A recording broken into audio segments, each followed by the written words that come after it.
Well, hello, friends, and welcome once again to another episode of the 360 Experience podcast, and happy 2024. I hope your holidays were wonderful. I am your host, Tim Braheem, and today's episode is a very special episode.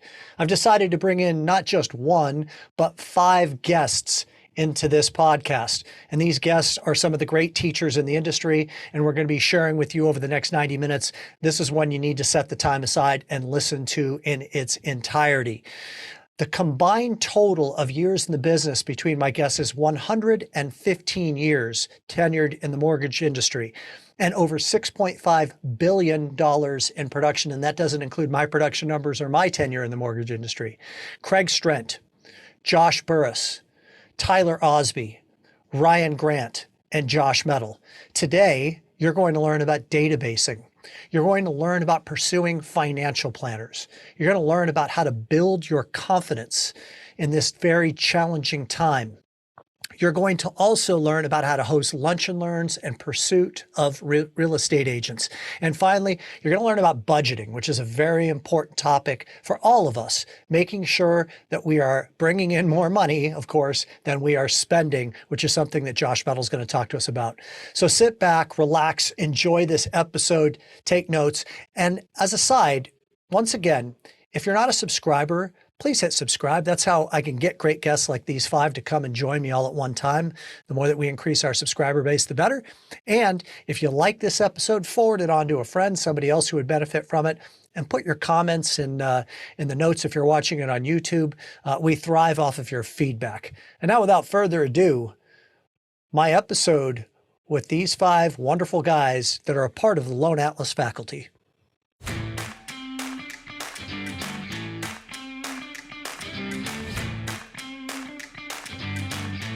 Well. What's up, boys? What's going on, Tim? What's up? Morning, brother. How are we doing?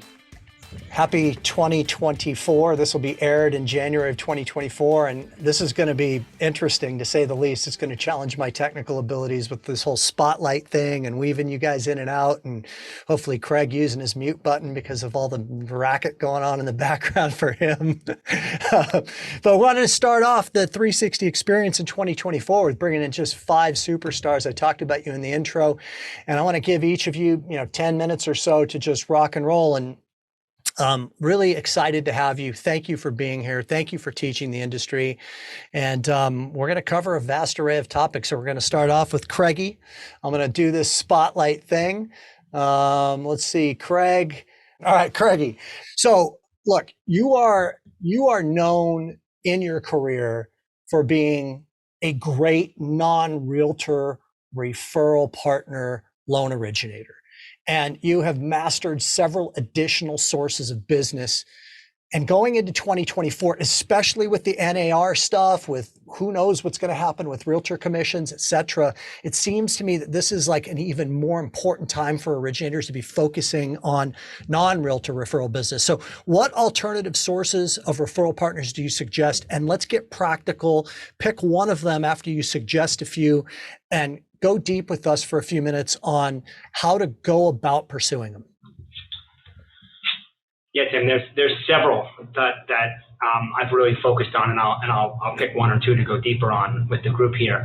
I certainly believe, in light of what's going on with the real estate industry right now and the lawsuits that are happening, it's an uncertain time for the future, and we need to have our books of business diversified. And the large majority of loan officers I talk to, basically, are getting their business from either just realtor referral and then maybe some databasing on top of that. In my mind, that's not enough. That's too many eggs in one basket, especially if you have a very small group of agents you're working with. And I think the landscape for where referrals might come from, particularly on the real estate industry, might change significantly depending on how this plays out. And so I've always been a big fan of a diversified book of business, which would, of course, include realtors, but would include other things. I think one of the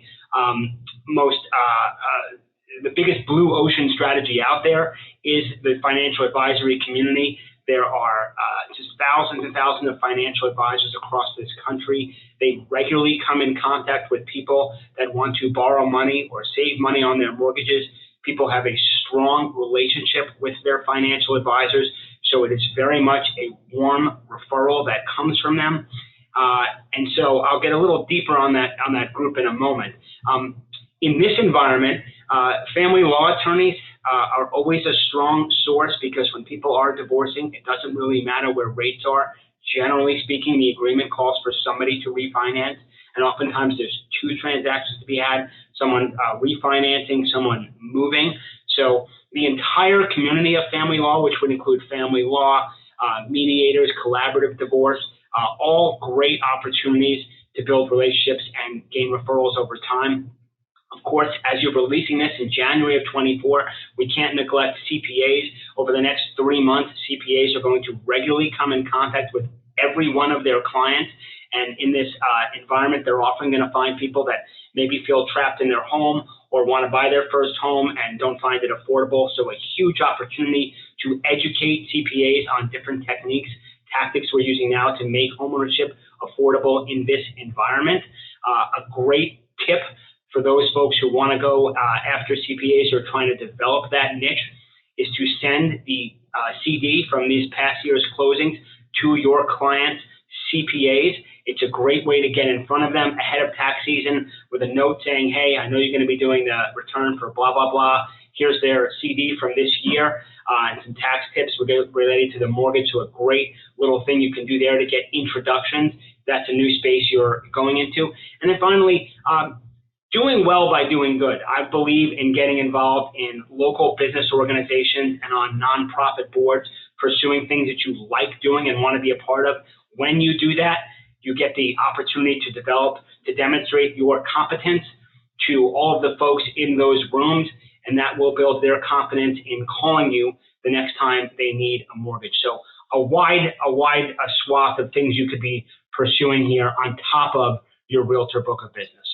So let me just add, thank you. Let me add, number one, it couldn't be any more correct that, basically late in the year, say December, when people are doing some tax planning and trying to pair off losses with gains and talking to their CPA, all the way through, the end of spring. In addition to those CDs being sent out, I would be putting rates in front of CPAs on a weekly basis. I used to do that religiously, just a simple one-page rate sheet. They are going to be talking to people, reviewing their financial situation. They want to feel as if they are educated and having intelligent conversations with their clients. And if rates start to come down in the spring, which I do believe that they will start to come down, what better way to excite a CPA when they start to see on a week-over-week basis rates starting to drop? The other thing that I want to point out, and then I want you to drill down a little bit deeper, and then we'll turn it over to the crew here to see if they have anything to add, is you've created a tremendous amount of great educational content with resources in the Loan Atlas on the subject matter of networking. And you touched upon it, like putting yourself into circles where, you can become known, you're volunteering on committees. I mean, you did a wonderful job in creating all those educational materials that the members of the Loan Atlas are going to benefit from. So let's pick just one real quick and maybe nail a couple of practical, tactical things that someone can implement on in the next 5 minutes for one vertical that you think that people should be going after. It's certainly a great time to get out there and plant seeds with regard to networking. And so, I would say that that's an excellent thing you could be doing very easily. I'm going to focus on the financial advisor community because that's an even bigger opportunity.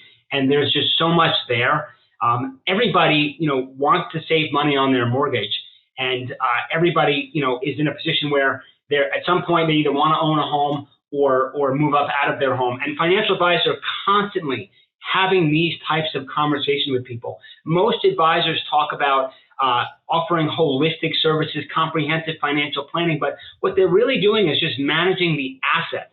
They're not managing the liabilities, not looking at what strategies can be used with regard to mortgage and home equity management. Home equity is often one of the largest, if not the largest, assets that a client has, and advisors are not giving them tools to manage home equity, are not having conversations around deploying home equity in a responsible way, around building wealth through additional properties, generational wealth building through home buying, helping children with gifts. What are the implications of that coming out of the portfolio? So there's so many ways that we can add value to the financial advisors team, and they all work with a CPA and estate planning attorney, but most of them do not work with mortgage people. So that's one area that I think is just a huge opportunity. The second piece would be with regard to general networking. And that's your business associations, your leadership organizations, and your nonprofit boards. Wherever you go, people want to save money on their mortgages or want to buy a home if they don't own one. So just being in this business is amazing because everyone is a potential prospect. So if you put yourself in positions where you're in front of large groups of individuals volunteering to do things, you're going, as I said before, you're going to demonstrate your competence and the referrals are going to come. Now is the time to pursue that. Making all of those relationships now, the more relationships now, right? The loan officer with the most friends wins. The more relationships you can create now, as rates start to drop, you will not be able to handle the flurry of refis that come your way. So this is the time to develop those relationships. First of all, dude, if you're going to use my quotes, you got to give me credit. Okay, that's number one. The loan officer with the most friends wins. Number two is that I just want to add, and then I see that Metal's got something to say, and I would love to hear from him. Right now is also a great time. Like if you look at it through the lens of financial advisors, I mean, they're looking to figure out ways to free up cash for their clients to dollar cost average in as a part of their overall financial planning strategy. Well, there's a ton of equity in people's homes. People have a lot of credit card debt. We're probably not at the time of this recording at a place where it makes sense for a lot of people to do a debt consolidation loan, but HELOCs do make sense for a lot of people given where credit card rates are at. Talking to them about the strategies that could help free up capital and cash flow for their clients that they can then turn around and average into the market and invest with them is a solid strategy. I'm going to see if I could do this cleanly. Let's remove the spotlight. I want to go over to Mr. Metal and see what he has to add. Craig, first of all, spot on. I love this strategy. And as I was listening to you describe it, what I was thinking was, as consumers, we think of our estate attorneys, our CPAs, and our financial advisors. These are occupations that hold the highest amount of trust.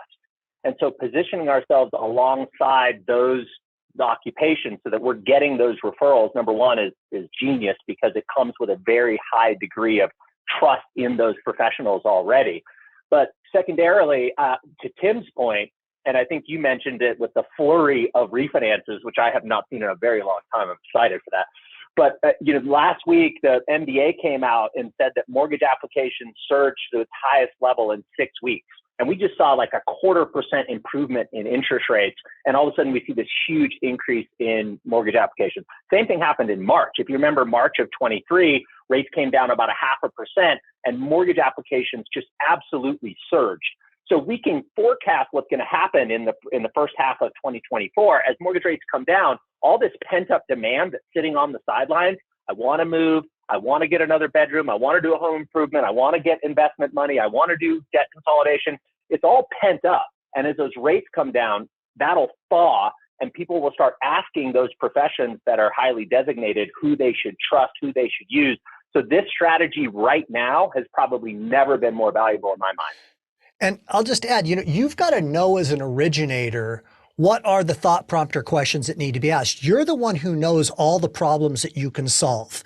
So taking an opportunity to sit back and say, all right, what are all the issues that I can solve for people? And who are the people that might know people who have those issues? I mean, that's a part of the strategic plan of being a great loan originator is, okay, I'm going to make sure that this type of business profession knows that I can do these types of things for their clients. And then this other type of business profession knows that I can do these types of things, so on and so forth. So we're going to go now to Mr. Osby, see if we can do this cleanly. I wouldn't bet on it, but we'll try. Spotlight. And whoa, what do you know? All right. We're on a little bit of a roll. Thanks for being on mute while maybe you can unmute yourself for that applause, guys. I'm unmuted. All right, right on. Oh, the group. Tyler, so besides having, like one of the sexiest voices in the mortgage industry, you the OnlyFans page is just exploding. Yes, it's really I'm sure. carrying me through. I'm sure. So listen, bro, you had a great year in 2023. I mean, one of the great years of any originator that I know, and I know a lot of really good ones. So I want to start with first you telling us what your production numbers were in 2023 and what percentage off that was, say, from a normal year. And then secondly is I want you to dive into how you got in front of a lot of real estate agents, the one-to-many approach, because I know that that was a key. And I also know that the energy that you brought to those engagements with realtors, which you set that intention late last year to be a beacon of light. I want you to go into that stuff. So rock and roll, bro. Yeah. So thank you. I think you're overselling it a bit. I feel it's funny, like when you have really great years, your level of what great looks like is like not quite the same. So 2 years ago we did like over 500 units, and then this year we'll do over 200 units, which I mean feels like it's good considering. So thank you for the compliment. I will receive it. But when it comes to my angle on marketing, I just knew that I sensed a lot of fear. People were afraid, agents specifically, they didn't know what to do. They needed somebody to lead them. I mean, they needed somebody to step up and lead them. And I was noticing that no one else was going to do it. So I decided to be that person. And I knew that everybody's business would be down in a market like what we're entering last year. And candidly, like even as this is playing, the message still applies. Like you could do this in January and it's still very effective. I'm planning to be doing this still in January. But being a person who's just trying to create helpful conversations, be a person who gathers others together to share what's working and be positive, I think was key. So hopefully that gives you some direction, at least is what my thinking was. Yeah, let's go a little further with that. So I'm putting myself in the shoes of a listener right now, and there are a lot of listeners are saying, I don't know where to begin with that. Like what topics, if I'm going to gather some realtors together, like why do they want to take their time to hang out with me? What are the topics that I'm going to bring to the equation that they're going to be interested in? So what do you do to source those topics? Like number one, and then give us an example of some of those topics that you have found to be highly effective and have put people in the room because they have interest. Yeah. Well, so I think as I have more and more conversations with people, I have more and more of an idea of what keeps them up at night. So if you're not on the phone with agents, that's your first mistake. You're not learning anything, So I think you've got to get comfortable with making those calls, checking in, and just seeing how people are doing, and ask them questions about what they're seeing in the market. A topic that I never in a million years would have thought I'd do a conversation about was assumable mortgages. And there was just so many people asking about it. I was like, I guess I got to learn about assumable mortgages. And that's what led that conversation.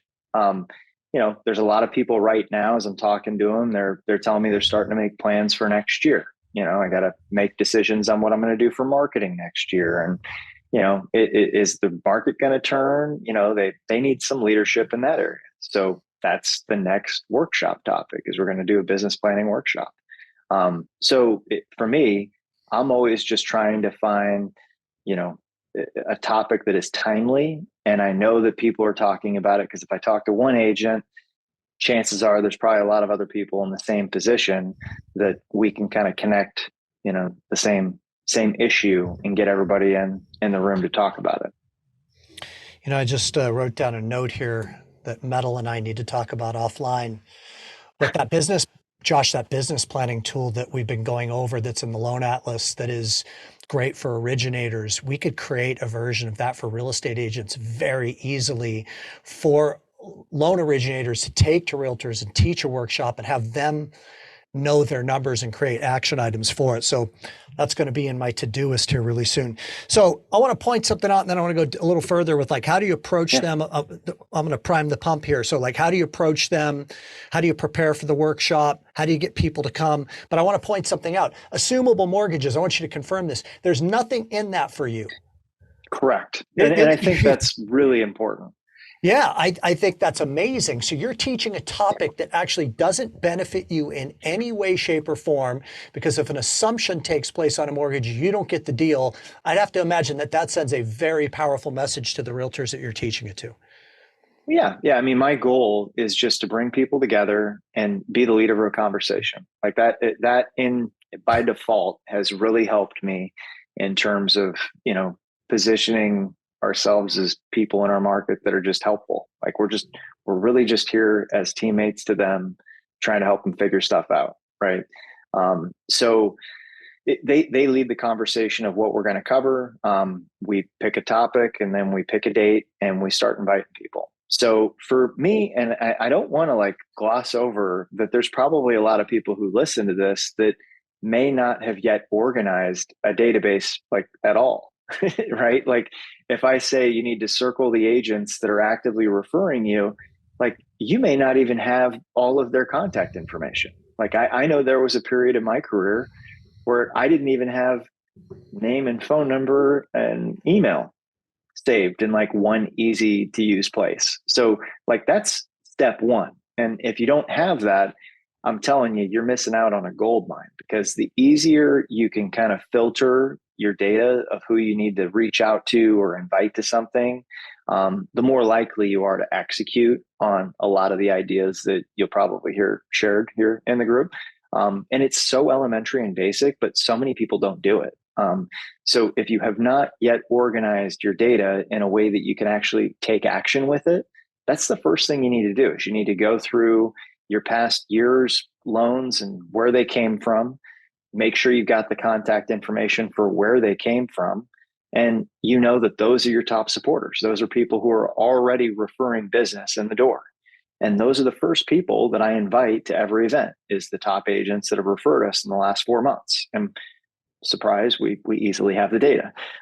So those are the first people I call. And then I go with the 3-prong approach. So I'll call them, I immediately text after the call, and then I send an email, and then I will follow up 3 days after that. Because these are my hot people. Like they know me, they like me, they trust me, they want to show up for me, So that's where I start.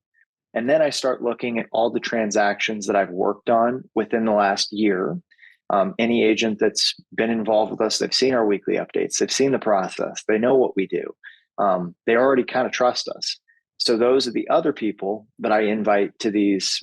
Right now, it's mostly Zoom meetings, and I get them invited in more of like a one-to-many way. I don't know how deep you want me to go into this, but we get a lot of new faces that I don't personally know super well that show up at the events because they got an invite, and then we make sure that once they come, they get added to like the top tier list of people that we're going to try harder to get there, because they're already kind of digging what we're doing and they're already kind of bought into it. How many people do you get to an event? Just give us a quick snapshot when you do a live event. In person, when we were doing them in person, probably 30 to 40. But that's like after doing it for a while. And I want to give that a little bit of space to talk about that in a second. But for the Zoom, I mean, I've had anywhere from, I think, low 20s to we had one where we figured out Zoom has a capacity limit of 100. I don't know if you knew that or not. But we had 150 people RSVP'd. I upgraded my Zoom package, but I did not create a new meeting code. And as it turns out, that's the catch, is you have to. I see metals redacted as brutal. So anyway, the reality though is I think it is more important that you just get the courage to do this. Like just pick a date, pick a topic, show up. You know what? Or do we cuss on the podcast? I forget. Yeah. Why not? Yeah. Why not? If one person shows up, who the fuck cares? Because nobody else knows. Okay. And I have had many first-time homebuyer workshops where I showed up and nobody showed up.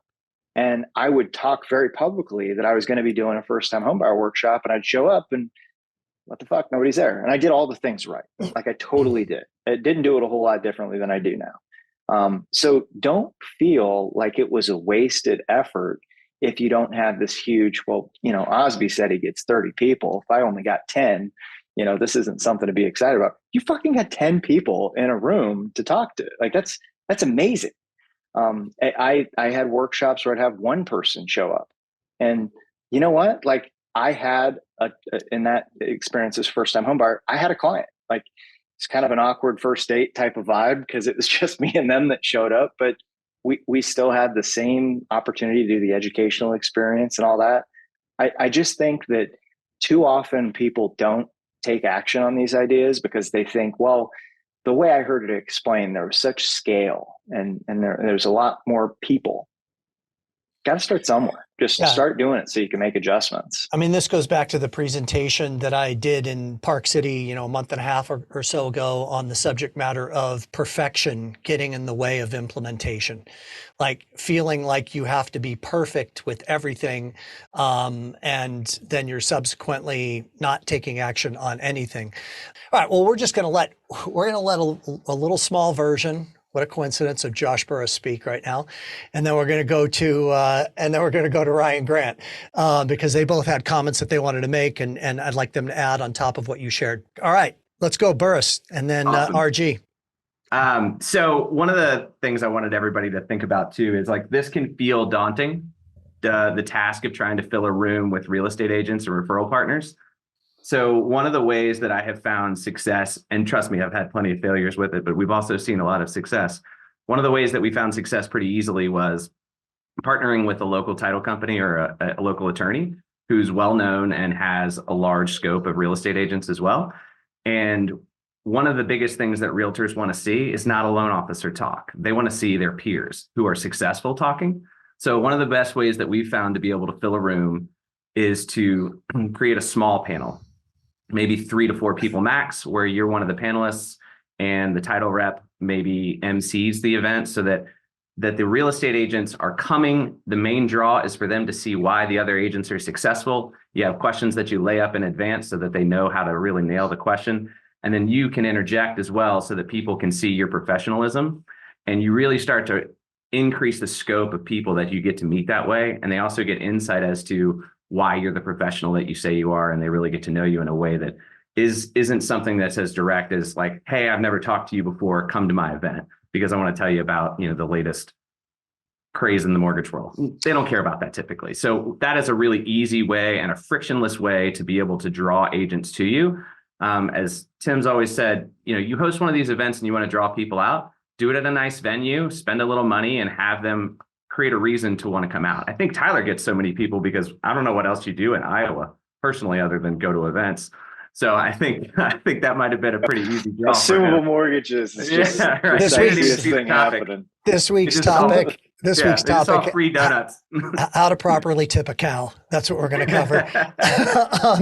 But I mean, great point, Josh. And we're going to go to you in a second, RG, and then we'll move over to Burris for database management. But think of it from the perspective of what I'm doing right now. That's all I'm doing is facilitating a conversation, adding a little bit of color commentary. That's not very hard to do. You as an originator can do that. And listen, if you really want to, go to a next level with it, bring in a real estate agent that's like a top producer from a different market. Pay them $1,000 to be there, have a little bit of a budget. Maybe you split it with the title company and co-host it together. I mean, way back in the day, Terry Morler used to do this. I used to get her a lot of referrals. She'd go to different parts of the United States to speak to Loan Toolbox members who would hire her to come in and speak in front of a room of real estate agents and teach. It's a brilliant strategy that, a lot of agents would just be thrilled to have you put them up in a hotel, pay for their air and have them, have a nice, beautiful dinner. And maybe they bring their spouse with them in exchange for a couple of hours of teaching. RG, to you.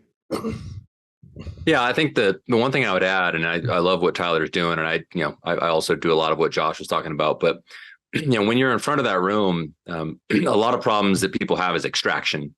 Essentially, like, how do you extract business from the audience that's there? And what I found is creating scarcity works really well, right? So when you're in front of that room, ideally, you're going to impress the 30, 40, 50 agents that are in that room. The key to create the follow-up, right, to get the one-to-one meeting with the agents that you want is to say, look, if what you've heard here is helpful, if you think it would be helpful for your business, please reach out. I do have to just state that I cannot be everything to everyone. I've tried that in the past and it's failed. So I really made a commitment that I can only be the right things to the right people. So if you believe that this is up your alley, or you believe what we believe, feel free to reach out. And the first people that reach out are the people that I'll have time to meet with. But if everybody wants to reach out, we're going to have to create a bit of a waiting list. And I've done that in the past, and it creates a lot of demand for people to meet with you one-on-one, as opposed to just leaving it open-ended and nobody really knows what next step to take after all that great information in order to work with you or to connect with you. So putting that at the end of the presentation, like a call to action with some scarcity, creates a really great kind of tail to the one-to-many meetings. Yeah, that's such an important point, like, and seizing the opportunity at the door. Like, there's a reason that Barry Habib always has a table at the door. At least he used to a long time ago, because people have to walk by your table and you have to have a call to action to get them to stop. And you have to do that if you're, Greg Frost used to do this with his first time home buyer seminars back in the day, where he would make sure that there was some reason for those people to want to connect with him afterwards. Otherwise, you could have a great event and then everybody forgets about you tomorrow. So we're going to go over to Burris, and we're going to talk about database management. And I'm going to see if I can pull this off. Boom. We're on a roll now. All right. Josh, so database management, my favorite topic. I think it's going to be really important in 2024 for you to have a deep connection with your database. I think there are deals in there right now that people don't even know that they exist because they're not asking the right questions. How important is database and data integrity, number one? And then talk to us about some of the opportunities that you see in 2024 that are available with one's database. Absolutely.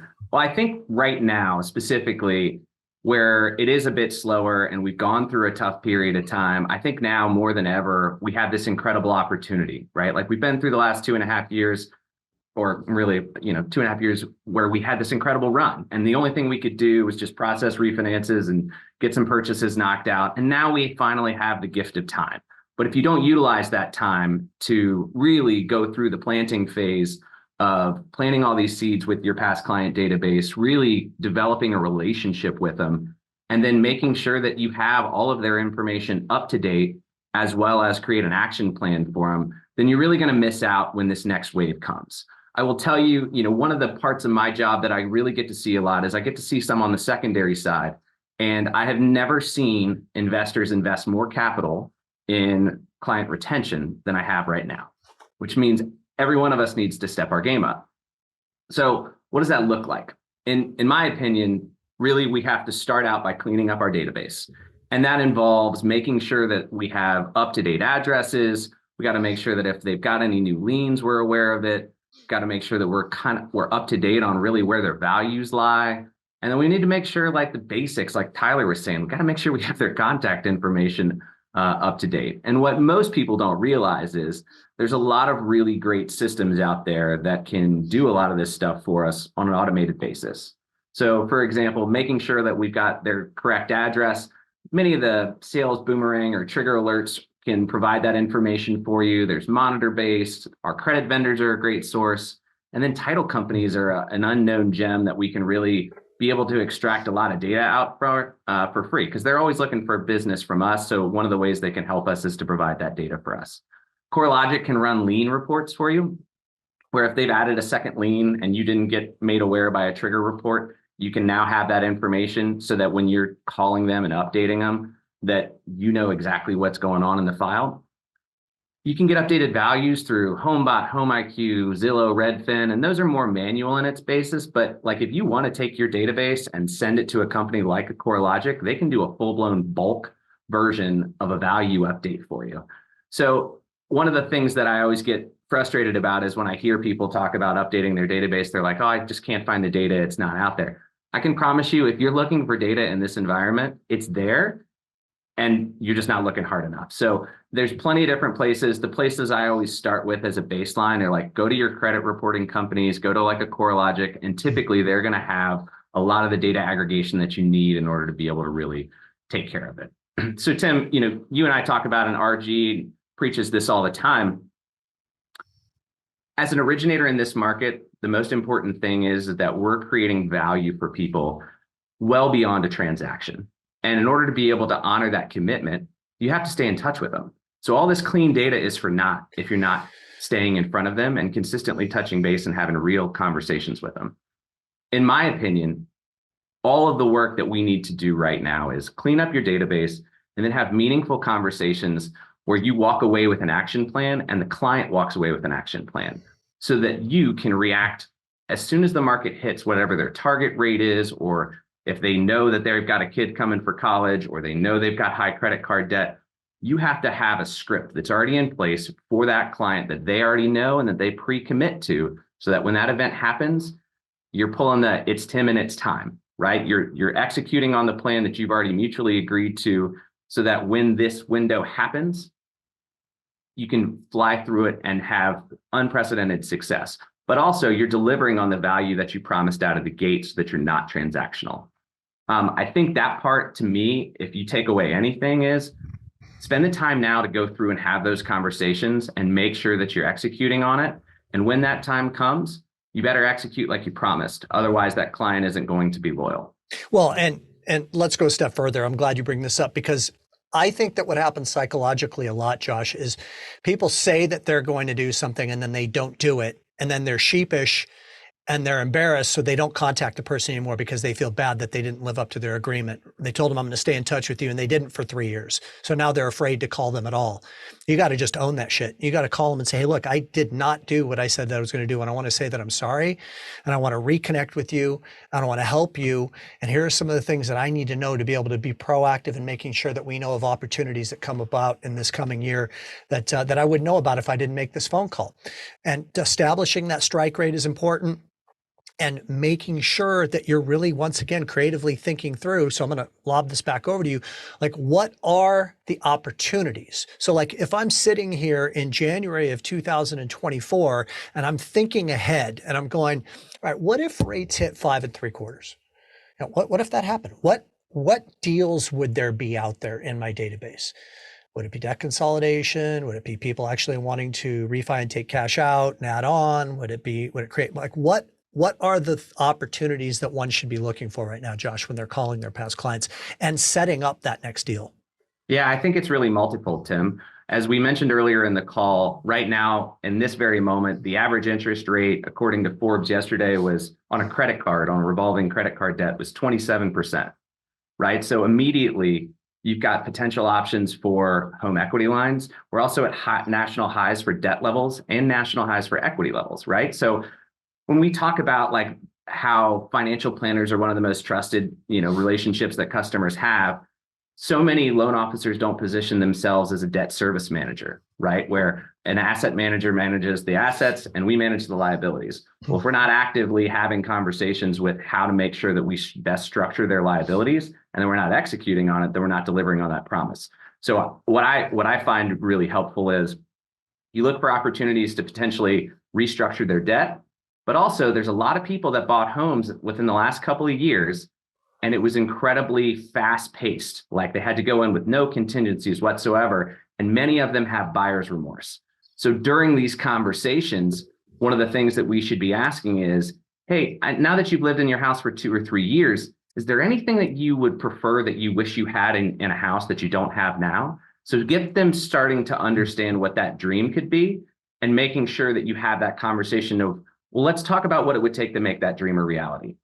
So that once it happens, you might create a deal for your agent to list a house and a deal for them to purchase a new one. So I think really those are the two main ones that are going to come up the most, is a potential restructuring of debt and a trigger rate for it, or a potential to even just have a home equity line now to restructure some credit card debt and then do a cash out refinance when these rates drop to clean it all up. Or potentially having a lot of people come off the fence and sell homes that they're potentially unhappy with. I'll go one step further, and then I want to open it up to the rest of this crew to see if they have anything to add. As every month goes by, we're in 2024 now at the time of this airing. So what about the people who took out 5/1 ARMs in early 2021 or late 2020 or mid 2020? Because there are people that did. It's starting to get closer and closer to those times when they're going to mature. So it's taking a step back. And I realize that this goes outside of database management. I mean, you may have some people in your database that you put into a 5/1 ARM, 3.5 years ago. Which, by the way, if you did, I think you need to be reaching out to them saying, hey, look, we got 1.5 years left, and create a little bit of urgency. And I'm watching this. Now is not the time, but when it is the time, I'm going to let you know. I mean, you need to be having that conversation right now, but also like strategically thinking, all right, what about all these credit unions that that put people like Tyler. I know that you were losing deals to credit unions in Iowa. We were talking about that about a year ago. I mean, pulling from title trust deeds with credit unions, with knowing with the high likelihood that those people have, hybrid arms, and that there's an ability to start having dialogue with those people about, hey, look, when there is a window of opportunity to get you out of this risky loan that you're in, I want to be able to do that for you. So let me open it up to the crew here and see if anybody has anything that they want to comment on. I mean, this segues pretty well into my topic, so I'll kind of save it for that. I couldn't agree more with exactly everything that Josh said. So, Tim, I would just add that conversations just result in things happening. There's every single conversation you have with a past customer is some kind of opportunity for you and for them. And you can always add value by making a referral this time of year to a CPA if they don't have one, right? Do you have a good CPA? Yes. Great. Would you make a warm intro? No. Can I introduce you to someone locally? I know. So there's between the CPA, have you done your estate planning and your will, right? Do you have your financial planning set up? So there's always something you can help them with. And you touched on HELOCs. Don't forget that rates on HELOCs more than doubled in the last couple of years. So some people have substantial HELOCs because they didn't want to move and deal with the hassle of moving, whether it was during the pandemic or after, since we've had a very tight market with inventory. And you've got to look at their total household debt rate, right? The household blended debt ratio, to see what they're actually paying. Are they really just paying 3.5 on the mortgage? Or do they have a $100,000 HELOC from that renovation they did, plus some car loans and credit cards and everything else? So are they looking at the right number when they're quoting out their interest rate? So there's all kinds of opportunity there to make referrals, to get referrals, and to just find future opportunities either now or down the road with them, and then to put those in your database. So every conversation is valuable, regardless of the client's current standing. I'm gonna go to Metal in just a second, because I want to ask him to share like that marketing piece as an example that we were just looking at together over the weekend that's been going out to your crew, and the success that you've had with that.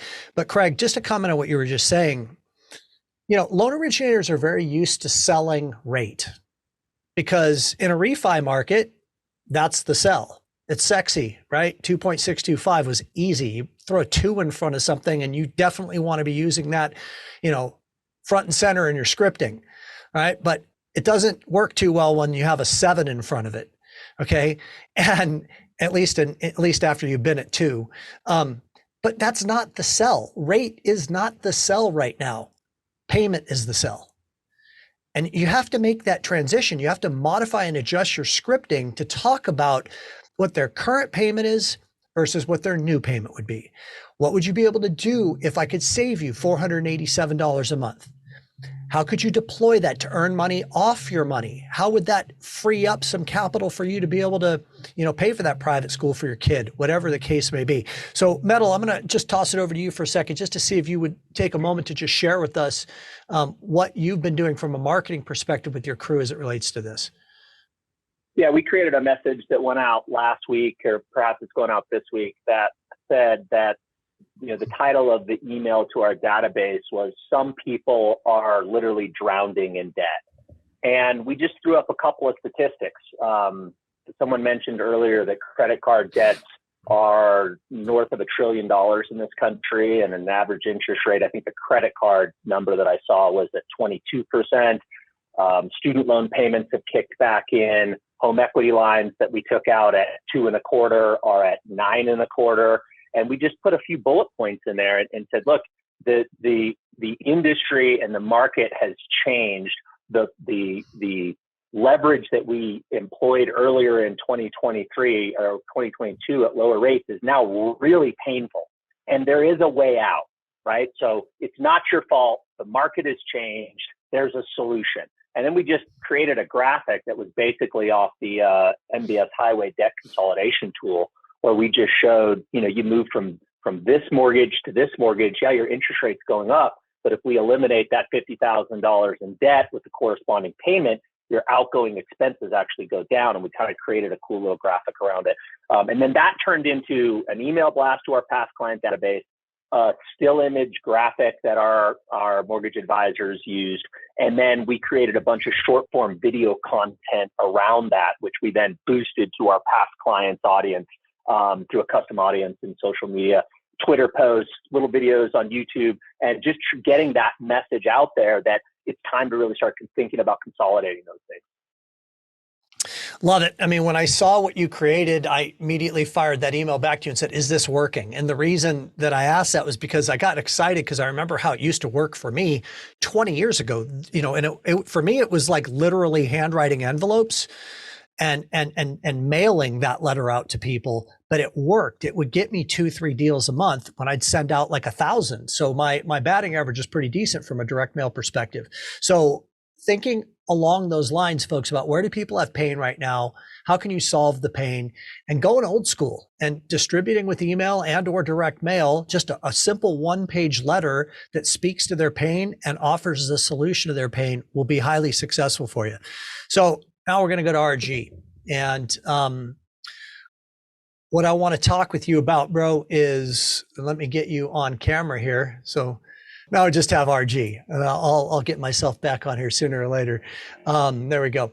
So leadership is a big topic for you, and many people listening to this conversation have probably heard you speak on the topic, and it's never been more front and center for you than it has been over the last year and a half or so, when people have really needed a shot in the arm and their confidence is waning. And confidence is like your favorite topic. So I want you to let's just roll, man. Just talk about confidence. How does one gain confidence? How important is it?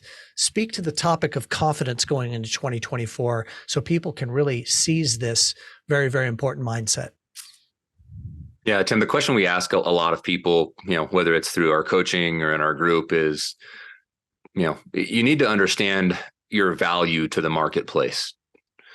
And I think a lot of what you've heard here thus far, you can tell these guys are highly confident because they're highly valuable to the marketplace, right? The way that, Craig can sit with any financial planner or, any financial mind in the country and go toe to toe, the way that Tyler can speak on multiple topics in front of a big group of audience, the way that Josh, understands how to connect and add value to his database. These are all things that create a level of value that should create confidence. The problem is, what I see is we have a lot of people who believe they're valuable in the mortgage industry that are not acting like it. Right? I say, imagine, you line up the top 100 mortgage professionals in your market, right? And not based on production, because there's a lot of people that can produce a lot of loans that aren't actually all that valuable, right? They're just good at marketing and getting loans closed. I'm talking about the people who can, legitimately change the lives of their clients and their business partners, and they can add substantial value at scale. And I say, so where would you rank yourself among those 100 people? Like, again, not production, based on value. And oftentimes I get top 10, top 5, number 1, number 2. It's rare that I hear someone say, oh, I'm, number 100, or I'd probably be in the middle somewhere. Everybody really believes that they're valuable. The problem is they're not showing up as the number 1 or the number 5 or the top 10 mortgage professional in their market, right? They're hiding behind email. They're, staying in their office. They're making a few phone calls. They're taking what comes to them. They're not doing the things that a confident financial professional would be doing, which is standing out front and saying, look, I have a lot of solutions to the magnitude of problems that exist today. And that's why I love this community, right? Because everybody we've heard of thus far has that level of confidence. And I believe there's a real mental health problem in the mortgage industry that not a lot of people are talking about. Because for some reason not for some reason, I know the reason, but so many of us have created our self-worth based upon our net worth. Right. And how much money we have been able to make over the last, from 2019, 2020, essentially from 2010 on. Right. It just happened to get really aggressive in the past, 2021, 22, 23. And now that's gone. Right. Like you heard Tyler say earlier, it's hard to define what a really good year is when you've had years where you helped over 500 families. Right. Whereas if that never happened, helping over 200 families would be an incredible year for almost anybody. And we're letting our bias of what I would consider an anomaly of a few years. Right? We're letting that bias tell us that we're not as good as we thought we were, right? Or that we're not as worthy as we think that we were at one point. And that is a confidence killer, right? And that it keeps people paralyzed. It keeps them in their chair. It keeps them behind their computer. It keeps them from standing out front. And there's very few people that are going to do that, but it takes a confidence in knowing your value to stand out front and say, I got this, right? Like, I'm going to help this community move forward. So let me ask you, that's incredibly well articulated and no surprise. So what I want to do is summarize real quick and then ask you a follow-up question. So what I'm hearing you say that I think is really profound is that what we're measuring ourselves, the belief that we buy into as to what the definition of success is. So we have a couple of years in a row where you're doing 300-400 loans in a year, or 15 deals in a month. And now that becomes your definition of success. Your identity is tapped into that. And then all of a sudden you go from 15 a month to 2 a month, and you're deeply depressed and frustrated and stressed, and you're waking up every day, and that measuring stick that you have of 15 loans a month, you're not even getting close to it. So that's what I'm hearing you say is the problem. Okay. So how does one reverse engineer that? And what, if you could concisely articulate, what is confidence? Like, how is confidence built? And maybe give us some practical next steps as to what one could do if they're sitting here listening going, yeah, man, that's me. Like, I have definitely taken a hit in my confidence and I need to rebuild it. What do they need to do? Yeah. Confidence is not a state of knowing, right? It's a state of doing, right? It's the experience that you draw from that creates that ongoing confidence. And so a simple thing would be, calling your database and having really good conversations. And then every one of those conversations creates an added layer of confidence for the next call and for the next call and for the next call. Or, reaching out to your business partners and meeting with them and doing business planning, or, getting up in front of an audience. Like Tyler said, I've done plenty of, massive presentations to one people, right? So like there's literally one person in the room, but it was a big presentation to me. But then next time 5 people showed up, and then 10 people showed up, and then 20 people showed up. And then, you get on a stage in front of 1,000 people. Confidence comes from doing, right? It's not, you can't just snap your fingers and get it. You have to work towards it. And momentum is a big part of that. 1,000%, right? Like, momentum it makes hard work easier, right? Because when you're failing over and over and over again, chemically, your brain creates less testosterone, which makes hard work really hard. But when you start winning, right? That's why we all worked 20 hours a day in 2020, but it didn't feel like it, right? Because you were just win after win after win after win. So like, we were working hard, but it didn't feel like hard work. Now hard work feels really hard, right? Because we don't see the results as easily. And so we have to tap into the activity, right? And then we have to utilize our experience of that activity to make the next one better. But stagnancy, or like staying still, or being paralyzed, it's just unacceptable. It's not going to solve your problem. It's going to make it worse. And I think one of the biggest reasons that people don't have confidence is because now more than ever, they're feeling like an over commoditized product, right? There is more mortgage professionals than there are people who want mortgages. And because of that, it's creating massive margin compression. It's creating massive price comparison. And if people aren't the lowest rate, they're losing the deal because they're not equipped to know what their real product is. And that becomes real hard. When you start losing deals and you only have 1 or 2 of them, then it's a mental downward spiral. Yes. And I'm thinking about a phrase that I've heard many, many, many years ago now. It's about small victories. So what you're talking about when you're back to the momentum piece. So like what you're talking about when you're saying like, if it's calling 5 past clients in your database and having just a meaningful conversation, detaching from the result being I got a deal and attaching to a new definition, which I want to get to Burris in a second because I know he wants to talk about this. And just having those 3 to 5 small victories every day so you can look back on your day and you go like, you know what, I'm really proud of myself that I got that done. That's going to give you the little bit of bounce in your step versus constantly being focused on the things that didn't happen. But let me switch over here to Burris, because I have a feeling based upon our podcast episode, he's going to have some things that he wants to share. Let's add him in. I'm going to kick you out, RG. See you later, dude. Yeah, I mean, you guys hit Josh. the nail on the head, Tim. When my first thought went to, if you're feeling stalled out and you're depressed and you're feeling any of these emotions that so many of the originators these days are feeling, the fastest way to get out of that, in my opinion, is to create a set of tasks that will be valuable to your business, but that you know you can do. And it's like saying, I want to go run a marathon. I'm not going to start out training 26 miles. Right? I'm going to start out training at 2, and then at 3, and then at 4. So we want to try to build confidence in money making by utilizing money making activities. But in addition to that, this is a really big, important time to focus on your physical health, because that can drive so much of your mental health. So if you can focus on trying to really create some goals that have actionable steps that you can take in the first 30 days, it's really going to help to create momentum, and then momentum builds confidence, and then confidence is what's going to draw referral partners to you. And I really feel like it all starts with how healthy you can feel inside, and then really trying to create some simple tasks that you can do every day, and then build upon that so that you get stronger and stronger every day.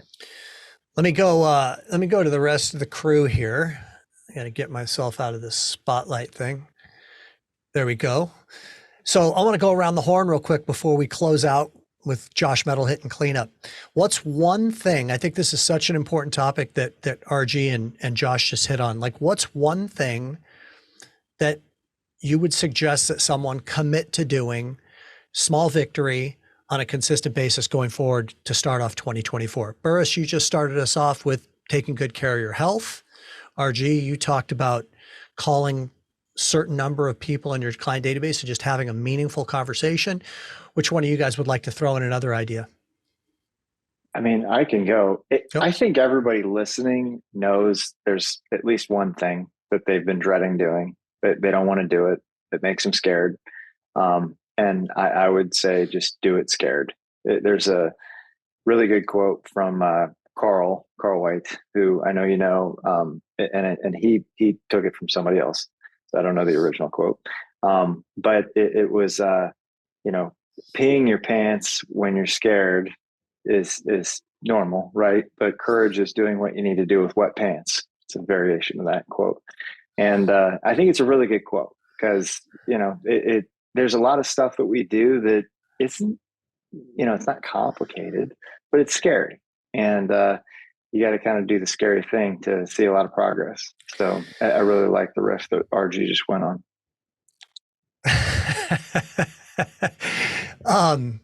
Well, I feel like you just were speaking biographically to me, because as I'm getting older now, I'm finding that I'm having some dribble after I go to the bathroom. So I've been walking around with wet pants a lot. But let's go to Craig or Josh and see which one of you do. Picking up on what some of the guys have alluded to, I think redefining what winning looks like is critical going into the new year. And just, taking control of your day and deciding if these things occur today, that is a win. I may not feel it economically today, but remember, 19, 20, and 21, those were just basically 3 years worth of commissions all advanced forward, right? And now we're in that sort of payback period. Those refi markets in the lower rate environment will come again, right? So don't think about it in terms of this year versus next year. Think about it getting market to market. And what does winning in this market look like? And winning in this market involves having conversations, doing the activities, getting out from behind your desk, and being present out there. The one other thing I'll add is just a morning routine makes a huge difference. Getting your mindset correct before you head into the office or your home office makes a huge difference in how you will approach your day and and your chance of being successful in that day.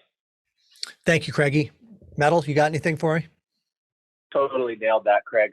Yeah, I don't think it's ever been easier or we've ever had more reasons to call our database, have deep conversations with new prospects, and to reconnect with realtors. Because what's the common denominator? They're all afraid. If you just looked at the news that came out yesterday from Diana Olick talking about the new home sales and existing home sales hitting, lowest levels in 30 years, people don't know how to decipher that information. All they do is react like a hermit crab and pull back into their little shells. And that creates the opportunity in all of that fear. That creates the opportunity for us to step in, have conversations, add value, and decode what that stuff actually means. So yes, exactly what you said, Craig. And it's never been easier because there's never been more bullshit in the media about what's going on in the housing market that we have the ability to decode for them. Okay, and then I'll add one final thing, and then we're going to wrap up with you, Josh. I would be in 2024 picking a time frame. It could be every 2 weeks. It could be every week. It could be once a month, although I think once a month's too infrequent, where I would be sending something of value to every referral partner that I'm targeting. Now, what does that mean? That could be like, I would be taking a step back and doing a little bit of strategic planning around this. Like what sources do I have? Well, I've got TED Talks. I've got books. I've got podcasts. I've got articles. It could be a variety of different things. And what are the topics that everybody would find to be valuable? I mean, my goodness, in the loan atlas itself, if you go to personal discipline number 1, which is just all personal development, and then you go to personal discipline number 2, which is all time management, every single thing in there is applicable to every referral partner that you have. Every single thing. You can just go in there and print the transcripts and modify them with AI a little bit, and then just put something in front of them on a consistent basis, put your name in front of them, and brings value to a pain point that they have.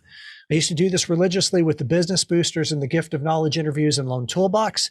And oh, by the way, we will be evolving Loan Atlas into providing those types of materials for you as well. But don't wait. Start doing it now. It's not that hard to do. Let's go to you, Josh. And, I think that for you, the one thing that I know just from our friendship and the conversations that we've been having as we've been creating a lot of content for Loan Atlas, you have the benefit of wisdom of having been through some tough markets. I mean, this isn't your first rodeo, and I know that you're passionate about being prepared when you go into a tough market and being nimble and ready to capitalize when the market turns. So I'd like you to talk a little bit about both of those positions, like about how do you make sure that you don't get your head chopped off again, like a lot of people have. And then secondarily, what do you think's coming, and how do you prepare for it to be able to fully capitalize on the opportunity? Well, I remember in 2008, Tim, we had gone through an incredible run from about 2003 to 2008. I was with the same company, and the average income in that office was north of 250,000 to 500,000. And as we went into the Great Recession, the owner of the company and I walked around the mortgage floor of that mortgage company, and every single loan officer had a foreclosure, a short sale, or declared bankruptcy within 24 months. And I was walking around with him in just awe, going, bankrupt, foreclosure, short sale, out of the business. And I thought to myself, how is it possible that we could have gone through this epic run from, call it 2002 to 2008 or 2009, because the Great Recession hit Utah very late. And there's such an incredible, abundant period of time for us to save money, prepare, create additional revenue streams that are cash flow that can get us through tough times. And out of this entire office, 2 people made it through without one of those terrible outcomes. And I thought to myself, I'm never going to be in this situation again. I made it by the grace of God, by like one paycheck away from bankruptcy and foreclosure and losing 63 rental properties at the time. But I made it. And I told myself at that point, this is going to happen again. This is not going to be the only Great Recession. There's going to be another pullback. And I am going to be damn sure that when I go into the next one, my family and I are not going to feel like we're feeling right now going into the Great Recession and just barely making it. And I'm not going to be like everybody else who was forced out of the industry or, had to give up properties and assets when there's the next pullback. So for me, that's been a great motivator. I've shared with you and others publicly that I was raised in the welfare system. I watched my mother buy groceries with food stamps. We got public assistance from the local churches. And while at the time that was really kind of traumatic for me, it was the greatest gift that anybody could have ever given me in retrospect, because I got to feel very fear around money. That scarcity created this incredible motivation in me and this incredible curiosity to learn about money, to learn about what's the difference. How is it that we don't have enough food in the fridge to make it through the day, and somebody right next to me is driving a Porsche, and there's a building that's about 80 stories high? Where does all that money come from? Like, I was just fascinated at that contrast, that dichotomy between wealthy and not wealthy at a young age. And so it put me in kind of an interesting position that as I grew up and grew a family, I was really gravitated towards the things that could prepare me for these types of downturns. That's an important segue to, so you went into, as we've discussed many times, I mean, the last year and a half have not been that stressful for you, because you had positioned yourself properly to be able to, to not have to worry when rates went up because of the experience that you went through back in 2007, 2008. So for the listener, and this goes back to what RG was talking about and what Josh was talking about mindset. It's like, okay, so the last year and a half sucks. You could look at it through that lens, or you could say, oh, the last year and a half is my great teacher.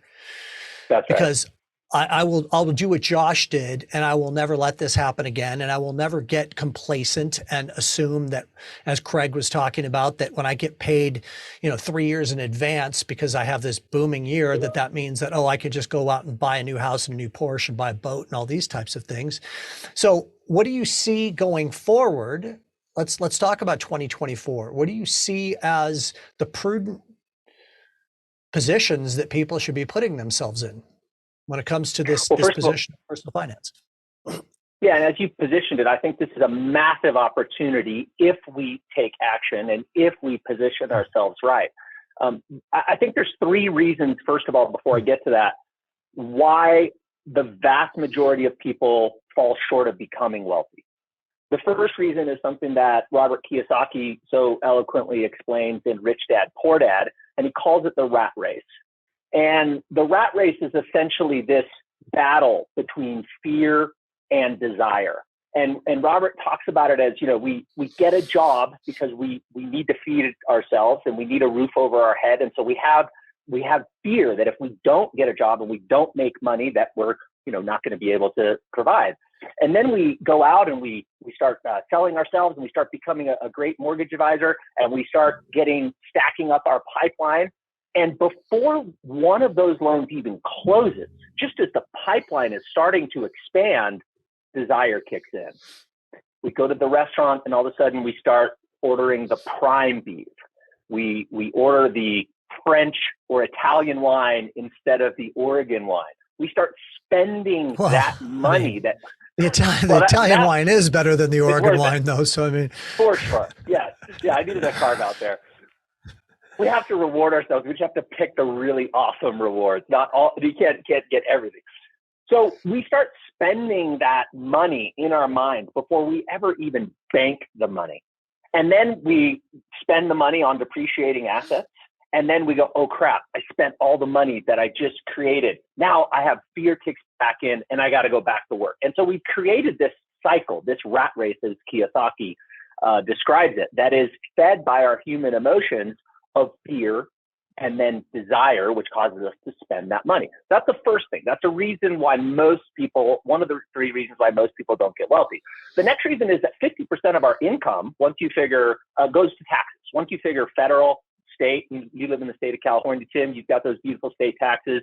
gasoline taxes, alcohol taxes, property taxes, like added up, all of the things that are taxed, half of our income is gone. So if we didn't spend it on stuff that we really didn't need and we didn't lose it in taxes, well, then we also have to worry about inflation. If we go back to 1971 and compare the value of the dollar has 98% less buying power in 2023 than it did in 1971. So we've got all these things working against us. We have the emotions of fear and desire that causes us to overspend. We have taxes that are taking away the mass majority of income. We're thinking, hey, we've got this huge pipeline. All this money is going to come to us. No, you're only going to get out 50% after all the taxes. And then what's left, we end up losing to inflation and the erosion of the value of dollar over a long period of time. So I share that with you because there's just a lot of headwinds that make it very hard for people to become wealthy. So let me get back to your question about, all right, well, how do we use this information to position ourselves in 2024? I believe 2024, if you've done the work that these guys have described, is going to be an incredibly abundant year. And as our pipelines start to grow, I believe that the desire and fear emotions will kick in, and we'll start to go, oh my gosh, my pipeline's getting bigger. I can start spending more money. I can buy the new car. I can finally move to the new house. And we can, between taxes and those emotions of spending, we can make it through 2024, and we will be no better off from a financial position. We'll be no better off in terms of preparing for the next downturn than we are today. So what I would offer is, rather than deciding or falling victim to what you're going to spend, the earnings that I think you're going to make in 2024, which I think will be very abundant, decide on what your investments are going to be for 2024. How are you going to make yourself more wealthy? How are you going to put a moat and a frickin' wall around your family in 2024? So when the next downturn comes, you don't have to worry about it because you've got enough cash flow, you've got enough assets, you can sail through that thing. So for me, like super tactically, Tim, I know in 2024, I'm going to, you're going to love this. I'm going to double my allocation to Bitcoin. I've been doing a lot of, finally, I'm a slow learner, but I do learn eventually. That's on my list, and I'm going to buy another building. Like, those aren't goals; those are going to happen in 2024. So when I have that kind of intention for the year ahead, my reticular activator is kicking off all the time, and I'm going, how am I going to do that? How am I going to get that many more Bitcoin? How am I going to buy another building? How am I going to get the resources, the partners, the opportunities to do those things? And my mind is set on that intention of how I'm going to grow my wealth, so that I don't slip and start allowing myself to overspend on things accidentally, because that is where our emotions will take us if we don't have a plan. Yeah, that's so brilliantly articulated. And I know that we have a few more minutes. I'm going to see what Tyler has to say in a second, but I want to really, first of all, acknowledge you, because you're such a terrific teacher on the subject matter of investments and money and budgeting, and the content that you're creating for the Atlas and that category is so valuable. And the stuff that you do for the L360 family to help us and learn, from you is really valuable. And I'll just add that if you don't know what your budget is, that needs to be a goal of 2024. Yeah. Like, what is your nut? Like, how much does it cost for you to live your life? I go through that process every single year. And every single year when I go through that process, I'm always finding things. I'm like, I don't need this anymore. I don't need that anymore. Like this $49 a month subscription, I forgot that I was even paying that. And before you know it, I've saved $300-400 a month by just getting rid of things and continually recalibrating. And if you know what your budget is, and then you can set these goals that Josh is talking about to if I have a better year than I did last year, I'm going to take that extra money. I'm going to create more wealth opportunities for me and my family long term, rather than, blowing it on another toy. That's how you get yourself to a point where you're not stressed out and you can live off of your investment. So let's go to Tyler real quick to close this out, because I know that you said that you wanted to share something. I'll wait for you to add me, maybe. Or I mean, just you're getting really good at this. I am, dude. Go ahead. You are. So the what had me thinking is when Metal was talking about income creep, because I think that happens to everybody. Like, you see people making a lot of money and you kind of dream about, oh man, when I make that kind of money, I know what I'm doing, and it's always on the consumption side.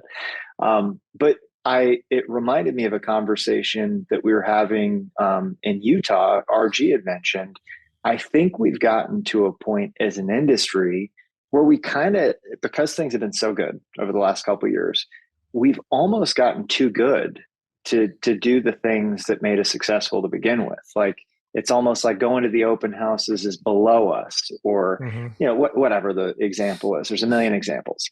And as we talk about the habits, and you going through your finances to save $49 on a subscription is a meaningful example, right?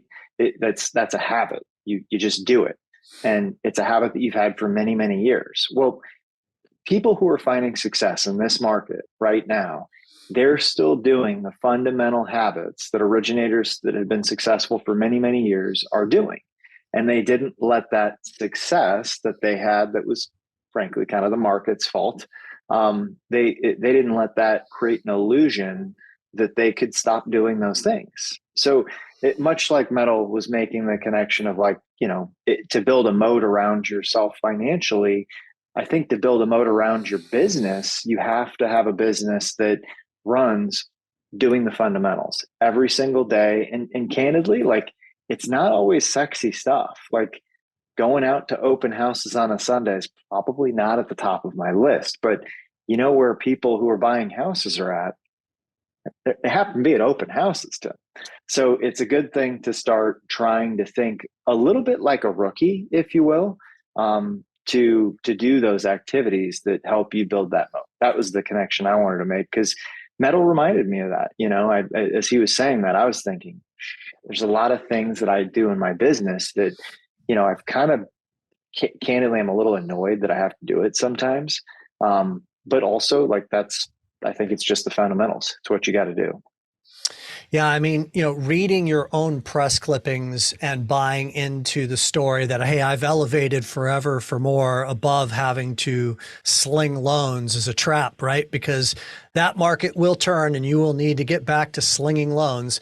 I want to take everybody, bring us all together and just say thank you. This was first of all just amazing to be with 5 of my friends. And then secondly, is I just really love the flow of it, especially the technology part of it. I want to give myself props for doing an excellent job. And, figuring it out. Figuring it out. Exactly. Man, thank you guys so much. And I really do feel that 2024 is going to be a much better year than 2023 for anybody who at least puts their head down and does the right things. And I'm looking forward to everybody having some abundance this year. Awesome. Amen. Get after it, everybody. Thanks, guys. Thanks a lot for tuning in, everyone, and hope that you have a great day. Bye-bye.